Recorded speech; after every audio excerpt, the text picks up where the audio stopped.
Hello, lovelies. Hello. So today I am wandered out partially, you see here, for my Doctor Strange ASMR movie review. But I do, however, have her non-existent sister's hair, so you're just going to have to forgive me for that bit.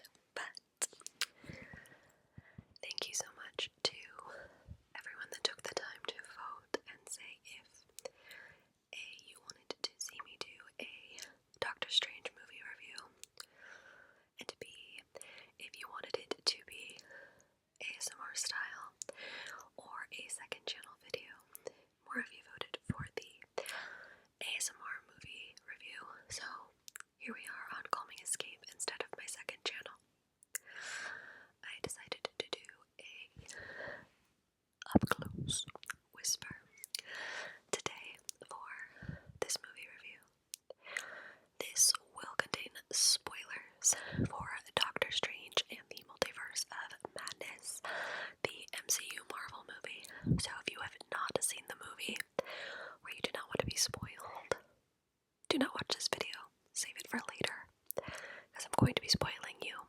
I have my movie notes here on my computer, so we're just going to be referencing those, of course.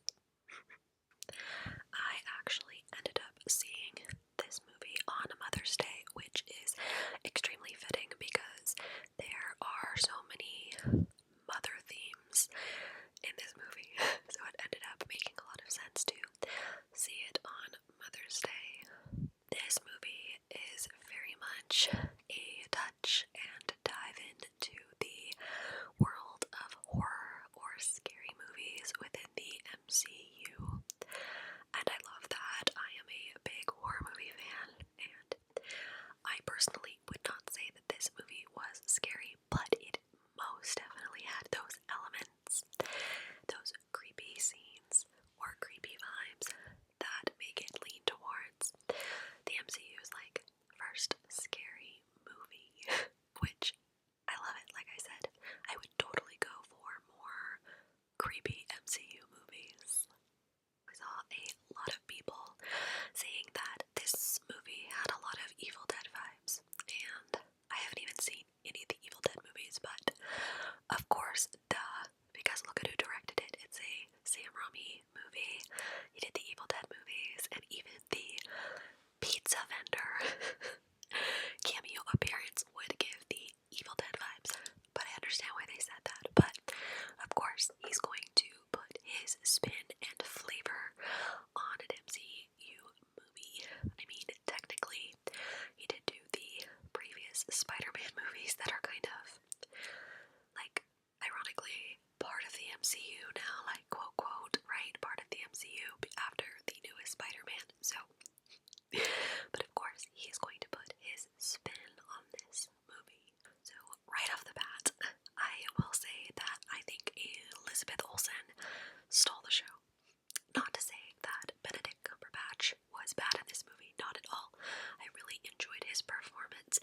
I just think that Elizabeth stole the show.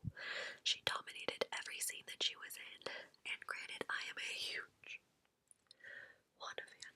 I love Wanda, she's one of my favorite characters, but I think that this is like one of Elizabeth Olsen's best performances, up there with WandaVision, because she was incredible in WandaVision. So this movie, although it was a Doctor Strange film, really was like a Scarlet Witch movie. I said what I said. So the opening of this movie and just jumping jam back into the action of whatever different multiverse dimensions that they are running through, and having that fall and drift right into our Stephen Strange's nightmare was a great opener and great way to introduce the Multiverse of Madness. I did forget to say that I've only seen this movie once. I saw it in theaters one time, so I am going off of memory on my notes, so I do apologize if anything is out of order. I just kind of jotted down my movie thoughts in my phone memo, so keep that in mind. So, Doctor Strange, Stephen at Christine's wedding was cracking me up because, first of all, awkward.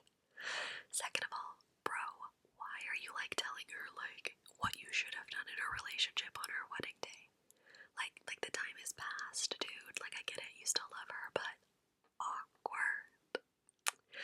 However, this did lead up to one of the best, like, suit transformation moments, where he, like, jumps off the balcony and, like, pulls the handkerchief and changes into his Doctor Strange look. This was very fancy, and a great transition into some action that is once again happening in New York. If you live in the MCU universe, why on earth do you live in New York City? Why? It's not a good place. I enjoyed the various action there with kind of more introduction into America and Stephen and Wong, like doing the various fights there in New York. So jumping ahead to when we see Wanda on her like farmland, I think a lot of us had already predicted from the trailers that it was an illusion, that, you know, she wasn't taking a break from the magic or whatever you want to say. Like, she was full on in the Darkhold, and that the field was just an illusion, and it of course was. However, when she catches herself that she let America's name slip out and Steven's look is a great moment, especially after he just told her where they're hiding her. Should have thought that one through, although he was talking to a previous Avenger. But if you knew about Westview, perhaps you knew that, you know, she's been through a lot and not a single Avenger checked on her. This all could have been avoided if someone just sent her a quick text message to check on her. But once again, the performance, Elizabeth Olsen is so good in this movie, and Benedict Cumberbatch is good too. I really enjoy the scenes that have Wanda and Doctor Strange together, and in the field, their conversation, you know, that doesn't seem fair, all of those amazing parts. And one of my favorite lines from this movie comes from those scenes with Stephen and Wanda. It's that it's not Wanda that will come for her, it'll be the Scarlet Witch. I love it so much. It was such a big deal when they finally said the name Scarlet Witch in WandaVision. I just love hearing it in this movie because she's like embracing her epic witchiness. But that's just a fantastic line. Now, the whole attack on Kamar-Taj was epic to me. Probably one of my favorite parts from the film, and that's like the entirety of it. The different sorcerers like prepping for Scarlet Witch attack, trying to make sure that America is safe. Everyone prepping there, to Wanda arriving and Stephen and Wanda having the conversation up floating in the sky, to the actual attack, like all of that. Probably my favorite part of the film. Again, Elizabeth Olsen is just so good in this movie, and could she be any more gorgeous? Especially in these scenes where she's like floating up above. She's absolutely stunning. And the way that she delivers some of her lines, it's almost like The Whisper, right? It's like an ASMR movie. But you know, even now, what's about to happen? This is me being reasonable. I love it so much. And I think another reason that I love this scene in the movie is it ties back to like Wanda's introduction in Age of Ultron. She was getting in everybody's head, and one of the best moments in this is like when she just like turns all creepy like and looks at that one dude, and then all of a sudden she's behind him because she's getting in his head just like she did with the Avengers. And it goes right back to where we first saw Wanda as like this young child. Now she's an adult, she's the Scarlet Witch, but she's still using those mind tricks, and she just is in his head, and she just like run. Creepy moments in the MCU. I love it. And of course, him like breaking his little spell there made everybody else fall, and it was just, you know, one thing after another. Lots of casualties in this movie, I will say that. So clearly Wanda is the villain in this movie. I think a lot of us knew that going into the movie. I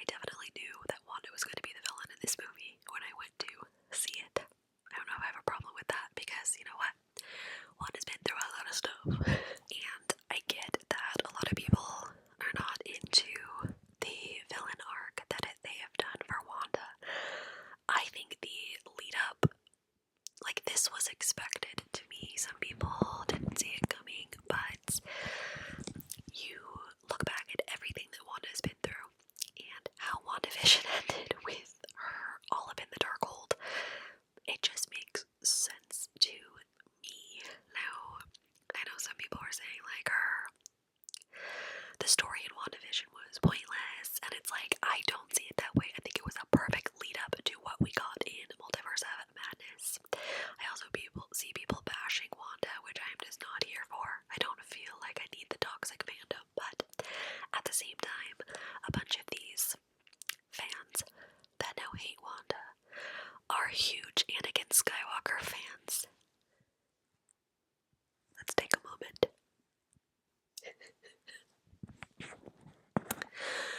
You like Anakin going and killing little baby Jedis, but you don't think Wanda is a good character anymore. You sit with that, my friend.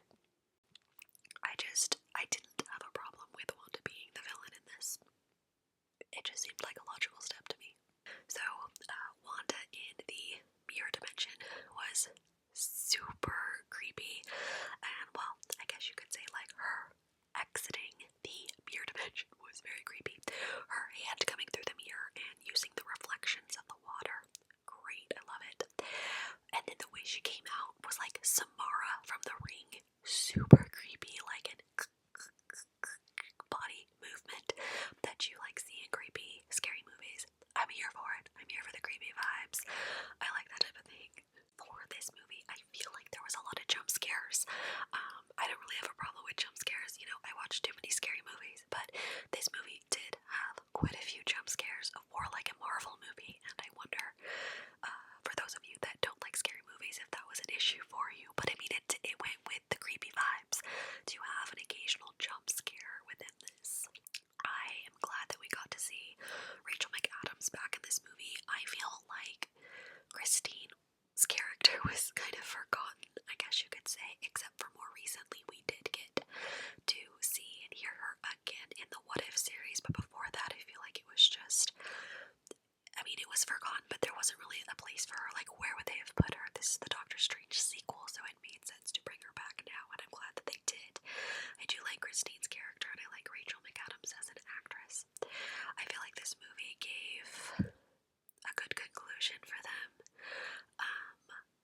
I don't believe that they are like Endgame, unless I'm mistaken, in like comics and stuff like that. I think it kind of opened the door for the after credit scenes with Clea and Steven. So I did appreciate seeing her again, the various versions of her, and I think that it was a nice conclusion for her character and the couple. I do feel like I Love You in Every Universe is going to turn into the new I Love You 3000. So I do enjoy the dynamic of Steven and America. Honestly, I don't know much about her character. If it's anything like in this movie, her backstory is quite tragic, and I do hope that she finds her moms at some point. That's just so sad to discover your powers and then, you know, you send your parents away. It's very sad, but I do enjoy their dynamic through the movie and how the trust starts as very skeptical, because at the start of this movie, America had just been betrayed by a alternate Doctor Strange. So to see the progression of their relationship and friendship and the trust there throughout the movie, I thought was really well done for Steven and America. Jumping to the probably most talked about sequence in this movie, which was the Illuminati. I'm surprised that they put that in one of the trailers, but there were still some surprises for us, of course, with the Illuminati introduction. So out of all of it, my big shocker was Reed Richards and it being John Krasinski. I remember in the theater I was like, holy shit, I did not expect that at all. That was almost like a fan theory of something that could happen, and people have fan casted him as Reed Richards for so many years now. I was visibly shocked to see him in this movie. I'm a big fan of John Krasinski, so I would love to see him back as Reed Richards, where he's not turned into string cheese. That would be fantastic for him to come back in the Fantastic Four movie that they're making. Like, fingers crossed, I do hope that happens,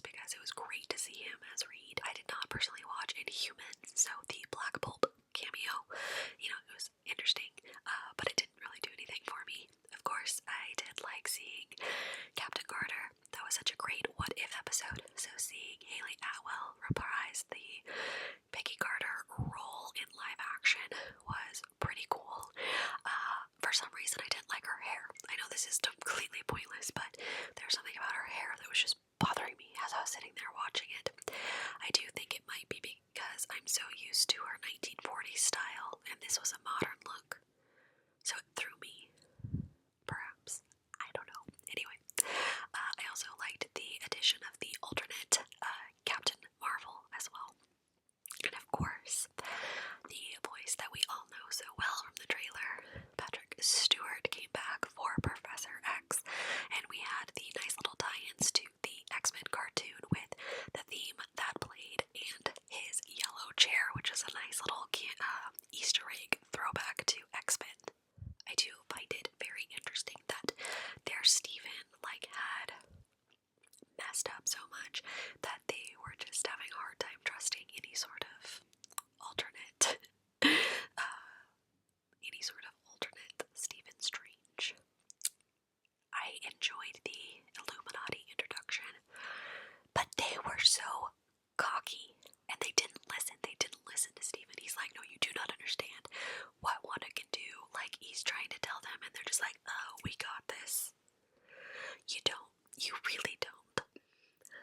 I mean, as we said, Reed Richards got turned into string cheese. Black Bolt's death was brutal. I know some people were talking about if his death should have made the movie a different rating. I mean, it was crazy. What mouth? Oh, it did shock me, I will say that. And although we did not see it, Peggy's death was quite brutal as well. Frisbeed to death. I'm sorry. I love both of these characters, so I was like, oh wow, that sucks. And I think it was logically fair that Captain Marvel put up a little bit of a better fight against Wanda. Now, seeing scenes with Wanda and Professor X just, I don't know, it made me happy inside because of, not in the MCU, but, in general, Wanda's backstory related to the X-Men and Magneto and all of that. It was just weird, but I liked it to see her with Professor X. He had the right idea, trying to go inside her mind to get to their version of Wanda that wasn't doing this, that was being held hostage in her mind, if you will. So he had the right idea, but unfortunately our Wanda his neck, and I did what the fuck in the theater. Brutal horror movie in the MCU for sure. Just kind of jumping around now, the double Wanda bits, if you will, where America takes Wanda to see Billy and Tommy, and they're scared of her and they think she's a monster. My god, they were just, it was so heartbreaking. It was a brilliant idea to kind of snap her out of it, but it's just heartbreaking. Wanda's story is so unbelievably tragic. She just doesn't get a happy ending, and having to see her children in a different multiverse just react to her that way was absolutely heartbreaking. Again, I love Elizabeth Olsen's acting from both versions of her, just the completely devastated, defeated Wanda, and the other one almost understanding her pain and know that they're loved. It's devastating. I can't quite remember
excellent creepy part of this film was the zombie dead alive Stephen Strange. The zombie Doctor Strange, that he like jumps into his body and he all thriller dances up the mountain to get to Wanda. I absolutely loved it. It was so weird and creepy, and like the prosthetics that they have on his face to make him look like a zombie. If cosplayers don't cosplay that version of Doctor Strange, I will be so sad. I can't do it. I have too many on my list. Somebody needs to cosplay that. And just like overall, like Steven like diving into the Darkhold and using this new type of magic that he shouldn't be diving into, I found was very interesting and just added to the creepy feels of the whole of the movie. The ending of Wanda like understanding what she's done and deciding to destroy all of the Darkholds, that was, you know, trying to redeem herself in a way. I'm sorry, but to me, she's not dead. This isn't just because, like, I'm a super Wanda fan. Right? How are a bunch of rocks going to kill the Scarlet Witch after everybody's been saying how powerful she is and all of these things? I don't think some rocks are gonna kill her. I think she moved away. And we'll see her again, obviously. As for the like ending bit, I had not heard about Charlize Theron's casting, so I appreciate that because it was a nice shock surprise to see that in the after credit scene. Was that the after credit scene? I can't remember. Was it the end of the movie or the after credit scene? I cannot recall, but I hadn't heard about her casting, so that was a nice surprise. It's always nice when you don't get spoilers. So, closing thoughts about this movie. I'm honestly kind of surprised that the version of Doctor Strange that we saw in What If, that was like locked away, didn't show up in this. For some reason I thought he totally would. I find it very interesting that in none of the universes that Wanda looked into did her other selves and her children, there was no Vision. Vision wasn't in any of those multiverses. And what's White Vision doing? Is he just like off hiding from his wife? He's like, ooh, she be doing some shit, so where's he? Where'd he go? I do think it is most definitely possible that Wanda could now go and ask for Agatha's assistance because she didn't know what she was getting into with the Darkhold and she needs to rein it back in, and perhaps Agatha could help her with that either in future films or the Agatha Harkness TV show or the Agatha Harkness show that we're going to get. I think it's very possible that we could see Wanda and her again together after this movie. There was another thing I wanted out of this movie that I didn't get, is I wanted like a course correction, if you will, about Ralph Boner. I wanted somehow it to be tied in that his name really wasn't Ralph Boner and that he was just a Pietro from a different universe. I wanted something like that, you know? Like from Professor X's universe or something. But we didn't get anything like that. On that note, I also would have liked, I don't think it would have made sense, but I kind of wanted some sort of mention, even if it was small, of like, you know, we saw Loki and Sylvie like helping to break the multiverse and everything. We didn't hear about any of that. But at the same time, I don't know how they would have fit that in or added that in for it to make sense. I feel like it was just like all of these different things at once that broke the multiverse after these shows and movies and everything.